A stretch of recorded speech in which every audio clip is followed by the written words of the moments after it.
নমস্কার বন্ধুরা, গঙ্গা শিউলি রান্নাঘর উইথ ভিলেজ ফুডে তোমাদের সবাইকে স্বাগত। আলু বেগুনের পাবদার ঝোল রান্নার জন্য প্রথমেই আমরা পাবদা মাছগুলোকে ভালোভাবে ধুয়ে কেটে হলুদ লবণ মাখিয়ে নিয়েছি। হলুদ লবণ মাখানো হয়ে গেলে তোমরা পাবদা মাছগুলোকে গরম তেলে খুব ভালো করে ভেজে নেবে। তাই প্রথমেই আমরা তেলে মাছগুলোকে আগে ভেজে নিয়েছি এবং ওই একই তেলে আমরা আলুগুলো ভেজে নিয়েছি এবং বেগুনগুলো লাল লাল করে ভেজে নিয়েছি। ওই তেলের মধ্যে তেজপাতা, শুকনো লঙ্কা, কালো জিরে এবং সাদা জিরে ফোড়ন দিয়ে নিয়ে আমরা মশলা দিয়ে দিয়েছি। বাটা মশলাটার মধ্যে ছিল আদা, জিরে, কাঁচা লঙ্কা এবং লাল লঙ্কা পেস্ট করা। ওই মশলা কষিয়ে নেওয়ার পর আমরা ভেজে রাখা আলুগুলোকে দিয়ে দিয়েছি।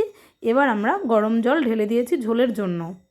যেহেতু পাতলা ঝোল হবে তাই আমরা গরম জল আগে থেকে রেডি করে নিয়েছিলাম। এবার ফুটে উঠতেই আমরা দিয়ে দিয়েছি ভেজে রাখা বেগুন।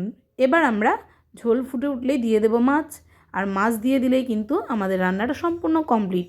আর এর মধ্যে কালো জিরে দেওয়ার জন্য কিন্তু টেস্টটা খুব ভালো লাগে।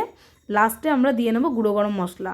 ব্যাস, এইভাবে সিম্পলভাবে বানিয়ে তোমরা পরিবেশন করে দেখো, খুব ভালো লাগে, খুব টেস্টও লাগে। এটি গরম ভাতের সঙ্গে খেতে কিন্তু খুবই ভালো লাগে এই পাবদা মাছের ঝালটা। ধন্যবাদ আমাদের ভিডিওটি দেখার জন্য। যদি আমাদের ভিডিও ভালো লেগে থাকে লাইক, কমেন্ট এবং শেয়ার করতে ভুলবে না। আর সাবস্ক্রাইব করে পাশে থাকা বেল আইকনটি প্রেস করে দেবেন।